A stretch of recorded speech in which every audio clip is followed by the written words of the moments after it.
ಮಲ್ಲಿಕಾರ್ಜುನ್ ಖರ್ಗೆ ಪ್ರಶ್ನೆ ಕೇಳಲಿ ಅವರಿಗೆ. ತಲೆಗಿಲೆ ಕೆಟ್ಟಿದೆಯಾ ಖಾದರ್ ನಿನಗೆ, ನೀನು ಯಾಕೆ ಹೋಗಿದ್ದೆ ಅಂತ. ನೀನು ಹೋಗೋದ್ರಿಂದ ನಿಮ್ಮ ಕುಟುಂಬ ಹೋಗಿ ಬರೋದ್ರಿಂದ ಯಾರ್ದಾರು ಹೊಟ್ಟೆ ತುಂಬತ್ತಾ ಅಂತ ಮಲ್ಲಿಕಾರ್ಜುನ್ ಖರ್ಗೆ ಅವರು ಖಾದರ್ಗೆ ಕೇಳಲಿ. ಇಲ್ಲ, ಖಾದರ್ನ ಕಾಂಗ್ರೆಸ್ ಪಕ್ಷದಿಂದ ಡಿಸ್ಮಿಸ್ ಮಾಡಲಿ. ಮತ್ತು ಈ 40 ಕೋಟಿ ಜನ, ಯಾಕೆಂದರೆ ದೇಶದ 1/3 ಜನ ಅಲ್ಲಿ ಹೋಗಿ ಬರ್ತಾ ಇದ್ದಾರೆ ಕನಿಷ್ಠ. ಅಲ್ಲೇನು ಕಾಂಗ್ರೆಸ್ಸು BJP JDS ಏನೂ ಇಲ್ಲ. ಆ ಧರ್ಮ ಈ ಧರ್ಮ ಏನೂ ಇಲ್ಲ. ಹಾಗಾದರೆ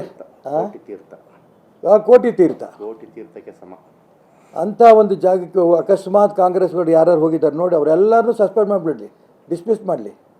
ಅವಾಗ ಇವರು AICC ಅಧ್ಯಕ್ಷರಾಗಿ ಹೆಂಗೆ ಉಳಿತಾರೋ ನೋಡೋಣ.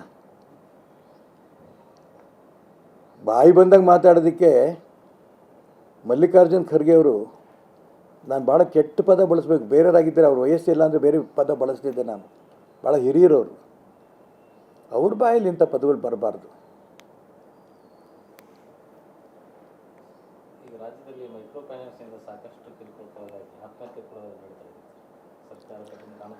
ಸರ್, ರಾಜ್ಯದಲ್ಲಿ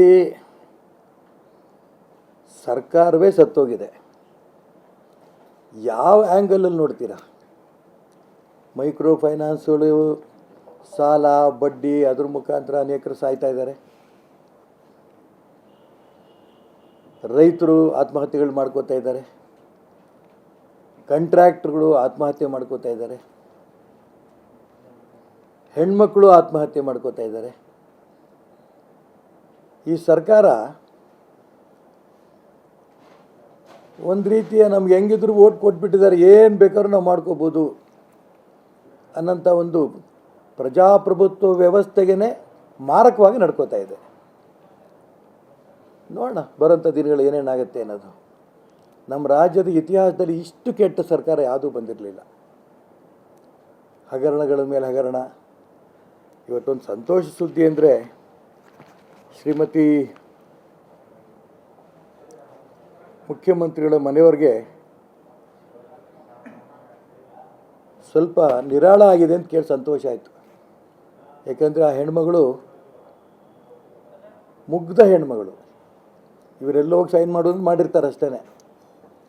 ನನಗೆ ಭಯ ಇತ್ತು ಅವ್ರಿಗೂ ಎಲ್ಲಿ ತೊಂದರೆ ಆಗುತ್ತೋ ಅಂತ. ಸದ್ಯಕ್ಕೆ ನಿರಾಳ ಆಗಿದೆ. ಅದು ನಮಗೆಲ್ರಿಗೂ ನಿರಾಳ. ಎಲ್ಲಿದೆ ರೀ ಸರ್ಕಾರ? ಸರ್ಕಾರ ಇದ್ದಿದ್ದರೆ ಏನಾಗ್ಬೋದು. ಹಳ್ಳಿಗಳ ಕಡೆ ಹೋದರೆ ಆ ಗುಂಡಿ ರಸ್ತೆಗಳು, ಕುಡಿಯೋಕ್ಕೆ ನೀರಿಲ್ಲ. ಜನಗಳು ಎಲ್ಲ ನಂಬಿಕೆ ಹೇಳ್ರೆ, ನಿಮ್ಮ MLA ಕೇಳಿ ಅಂತಂದರೆ, ಎಲ್ಲಿಯಾರು ಸರ್ MLA ಸಿಗೋದೇ ಇಲ್ಲ ಅಂತಾರೆ. ಫೋನಲ್ಲೂ ಸಿಗಲ್ಲ ಅಂತಾರೆ. ಮಂತ್ರಿಗಳು ಫೋನಲ್ಲಿ ಸಿಗಲ್ಲ. ಮುಖ್ಯಮಂತ್ರಿಗಳ ಪರಿಸ್ಥಿತಿ ಹೀಗಿದೆ. ಜಾತಿ ಹೆಸರಲ್ಲಿ ಬಡ್ದಾಡ್ತಿದ್ದಾರೆ, ನಾನು ಮುಖ್ಯಮಂತ್ರಿ ಆಗಬೇಕು ಅಂತ. ಆಗಲೇ ಲೆಕ್ಕದಲ್ಲಿ ಸಿದ್ದರಾಮಯ್ಯನವರು ರಾಜೀನಾಮೆ ಕೊಟ್ಟು ಹೋಯ್ತು ಅನ್ನೋಂಥ ಭಾವನೆಯಲ್ಲಿ ಅವರೆಲ್ಲರೂ ಇದ್ದಾರೆ ಕಾಂಗ್ರೆಸ್ನವರು. ನಾಳೆ ಯಾರು ಮುಖ್ಯಮಂತ್ರಿ ಆಗಬೇಕು ಅನ್ನೋಂಥ ಲೆಕ್ಕದಲ್ಲಿದ್ದಾರೆ ಅವರು. ಅನೇಕರು ವಿದೇಶಕ್ಕೆ ಕರ್ಕೊಂಡು ಹೋಗ್ತಿದ್ದಾರೆ.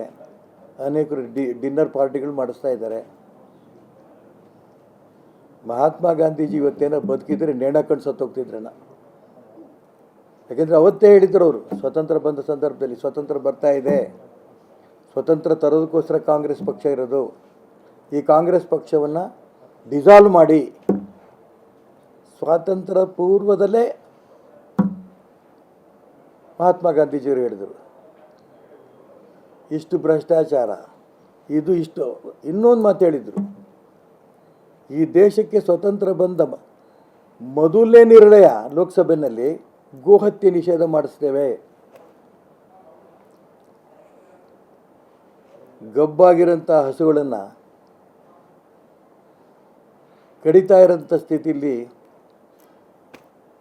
ಮಹಾತ್ಮ ಗಾಂಧೀಜಿಯವರು ಬದುಕಿದ್ರೆ ಏನು ಮಾಡ್ತಿದ್ರು? ಹಸುನ ಕೆಚ್ಚಲುಗಳನ್ನು 3 ಹಸು ಕೆಚ್ಚಲನ್ನು ಕಟ್ ಮಾಡಿ ಕಾಲಿಗೆ ಗಾಯ ಮಾಡ್ತಾಯಿದ್ರೆ ಗಾಂಧೀಜಿಯವರು ಏನು ಮಾಡ್ತಿದ್ರು? ಇವರೇನು ಗಾಂಧಿ, ಅಂಬೇಡ್ಕರ್ ಹೆಸರು ಹೇಳಿದ್ದೇ ಆ ಹೆಸರುಗಳ ಮುಖಾಂತರ ಇವರು ರಾಜಕಾರಣ ಮಾಡಿಕೊಂಡು ಲೂಟಿ ಹೊಡಿತಾ ಇದ್ದಾರೆ. ನಮ್ಮ ರಾಜ್ಯದ ದುರ್ದೈವ. ಎಷ್ಟು ದಿನ ಆಗುತ್ತೆ ನೋಡೋಣ. ಇದನ್ನು ಮಲ್ಲಿಕಾರ್ಜುನ್ ಖರ್ಗೆ ಪ್ರಶ್ನೆ ಕೇಳಲಿ ಅವರಿಗೆ. ತಲೆಗಿಲೆ ಕೆಟ್ಟಿದೆಯಾ ಖಾದರ್ ನಿನಗೆ, ನೀನು ಯಾಕೆ ಹೋಗಿದ್ದೆ ಅಂತ. ನೀನು ಹೋಗೋದ್ರಿಂದ ನಿಮ್ಮ ಕುಟುಂಬ ಹೋಗಿ ಬರೋದ್ರಿಂದ ಯಾರ್ದಾರು ಹೊಟ್ಟೆ ತುಂಬತ್ತಾ ಅಂತ ಮಲ್ಲಿಕಾರ್ಜುನ್ ಖರ್ಗೆ ಅವರು ಖಾದರ್ಗೆ ಕೇಳಲಿ, ಇಲ್ಲ ಖಾದರ್ನ ಕಾಂಗ್ರೆಸ್ ಪಕ್ಷದಿಂದ ಡಿಸ್ಮಿಸ್ ಮಾಡಲಿ. ಮತ್ತು ಈಗ 40 ಕೋಟಿ ಜನ, ಯಾಕೆಂದರೆ ದೇಶದ 1/3 ಜನ ಅಲ್ಲಿ ಹೋಗಿ ಬರ್ತಾ ಇದ್ದಾರೆ ಕನಿಷ್ಠ. ಅಲ್ಲೇನು ಕಾಂಗ್ರೆಸ್ಸು BJP JDS ಏನೂ ಇಲ್ಲ, ಆ ಧರ್ಮ ಈ ಧರ್ಮ ಏನೂ ಇಲ್ಲ.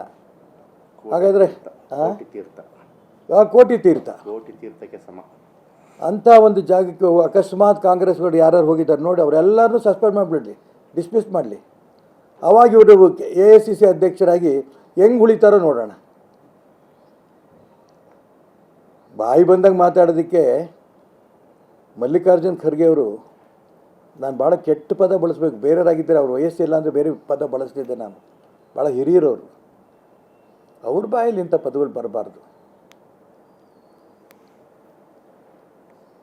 ರಾಜ್ಯದಲ್ಲಿ ಮೈಕ್ರೋ ಫೈನಾನ್ಸಿಂದ ಸಾಕಷ್ಟು ಕಿರುಕುಳ ಆತ್ಮಹತ್ಯೆ ಕೂಡ ಸರ್, ರಾಜ್ಯದಲ್ಲಿ ಸರ್ಕಾರವೇ ಸತ್ತೋಗಿದೆ. ಯಾವ ಆ್ಯಂಗಲಲ್ಲಿ ನೋಡ್ತೀರಾ? ಮೈಕ್ರೋ ಫೈನಾನ್ಸ್ಗಳು ಸಾಲ ಬಡ್ಡಿ ಅದ್ರ ಮುಖಾಂತರ ಅನೇಕರು ಸಾಯ್ತಾ ಇದ್ದಾರೆ. ರೈತರು ಆತ್ಮಹತ್ಯೆಗಳು ಮಾಡ್ಕೋತಾ ಇದ್ದಾರೆ, ಕಾಂಟ್ರಾಕ್ಟ್ರುಗಳು ಆತ್ಮಹತ್ಯೆ ಮಾಡ್ಕೋತಾ ಇದ್ದಾರೆ, ಹೆಣ್ಮಕ್ಳು ಆತ್ಮಹತ್ಯೆ ಮಾಡ್ಕೋತಾ ಇದ್ದಾರೆ. ಈ ಸರ್ಕಾರ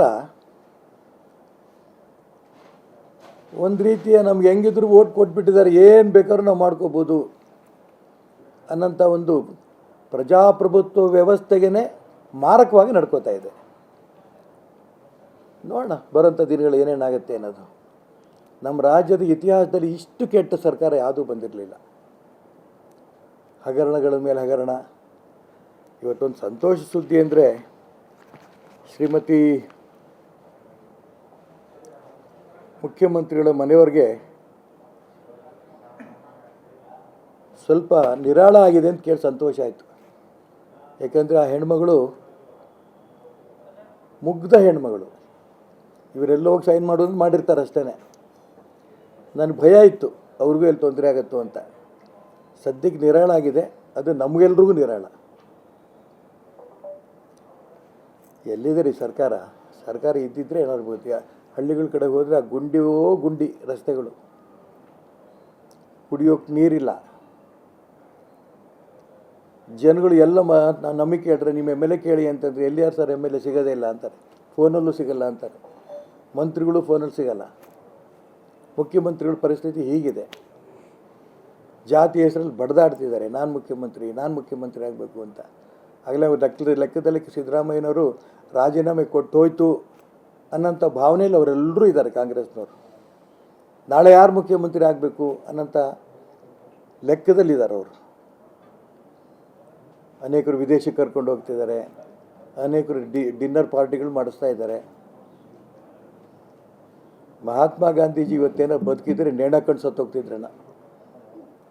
ಯಾಕೆಂದರೆ ಅವತ್ತೇ ಹೇಳಿದ್ರು ಅವರು, ಸ್ವತಂತ್ರ ಬಂದ ಸಂದರ್ಭದಲ್ಲಿ ಸ್ವತಂತ್ರ ಬರ್ತಾ ಇದೆ, ಸ್ವತಂತ್ರ ತರೋದಕ್ಕೋಸ್ಕರ ಕಾಂಗ್ರೆಸ್ ಪಕ್ಷ ಇರೋದು, ಈ ಕಾಂಗ್ರೆಸ್ ಪಕ್ಷವನ್ನು ಡಿಸಾಲ್ವ್ ಮಾಡಿ.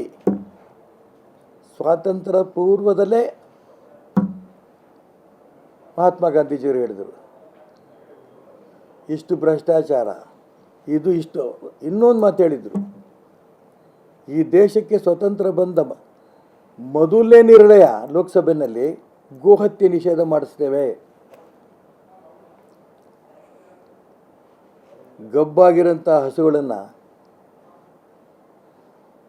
ಕಡಿತಾ ಇರೋಂಥ ಸ್ಥಿತಿಯಲ್ಲಿ ಮಹಾತ್ಮ ಗಾಂಧೀಜಿಯವರು ಬದುಕಿದ್ರೆ ಏನು ಮಾಡ್ತಿದ್ರು? ಹಸುನ ಕೆಚ್ಚಲುಗಳನ್ನು 3 ಹಸು ಕೆಚ್ಚಲನ್ನು ಕಟ್ ಮಾಡಿ ಕಾಲಿಗೆ ಗಾಯ ಮಾಡ್ತಾಯಿದ್ರೆ ಗಾಂಧೀಜಿಯವರು ಏನು ಮಾಡ್ತಿದ್ರು? ಇವರೇನು ಗಾಂಧಿ ಅಂಬೇಡ್ಕರ್ ಹೆಸರು ಹೇಳಿದ್ದೇ ಆ ಹೆಸರುಗಳ ಮುಖಾಂತರ ಇವರು ರಾಜಕಾರಣ ಮಾಡಿಕೊಂಡು ಲೂಟಿ ಹೊಡಿತಾ ಇದ್ದಾರೆ. ನಮ್ಮ ರಾಜ್ಯದ ದುರ್ದೈವ. ಎಷ್ಟು ದಿನ ಆಗುತ್ತೆ ನೋಡೋಣ ಇದನ್ನು.